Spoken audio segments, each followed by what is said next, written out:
ሁላችንም የራስ ምታት ህመምን እናውቀዋለን። ነገር ግን ሁሉም የራስ ምታት ህመሞች አንድ እንዳልሆኑ ያውቃሉ? ህመሙን አይነት መለየት ለህክምናው የመጀመሪያው እርምጃ ነው። ከተለመዱ የራስ ምታት አይነቶች ውስጥ አንደኛ የቴንሽን ራስ ምታት የምንለው በጭንቅላት ዙሪያ አጥብቆ የሚይዝ ህመም ሲሆን፣ ሁለተኛ ክለስተር ራስ ምታት የምንለው ደግሞ አንድ በኩል በአይን አካባቢ የሚወጋ ከፍተኛ ህመም ሲኖረው፣ ሶስተኛ ማይግሬን የምንለው ብዙ ጊዜ በአንድ በኩል ሲሆን ማቅለሽለሽና በብርሃን ጨረር መረበሽ ይኖረዋል። አራተኛ የሳይነስ ራስ ምታት የምንለው ከአፍንጫና ከግንባር አካባቢ የሚሰማ ስሜት ነው። እንዲሁም ከደም ግፊት ጋር ተያይዞ የሚመጣው ራስ ምታት ከጭንቅላት ጀርባ በኩል የሚሰማ ከባድ ጫና አለው።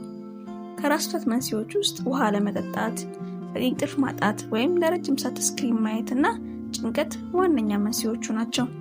አብዛኞቹ የራስ ምታት አደገኛ ባይሆንም እነዚህ አደገኛ ምልክቶች ግን ፈጽሞ ችላ ሊባሉ አይገባም።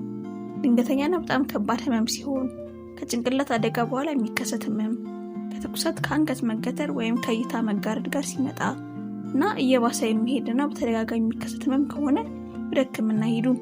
ለመከላከል እርስዎ በቤቶ ይህንን ያድርጉ። በቂ ውሃ ይጠጡ፣ የእንቅልፍ ሰዓትን ይጠብቁ፣ የሰውነት እንቅስቃሴ ያድርጉ፣ የህመም ማስታገሻዎችን አብዝተው ይውሰዱ። መፍትሄው በእጆ ነው። ጤናማ ልማዶችን በማዳበር ራስዎን ከህመም ይከላከሉ። ኬሪንግ ውስጥ ለስፔሻሊቲና የጥርስ ክሊኒክ የተሟላ ህክምና የሪፍሌክሶሎጂ ህክምናን በአንድ ጣራ ስር ያገኛሉ። ዛሬውኑ ይጎብኙ።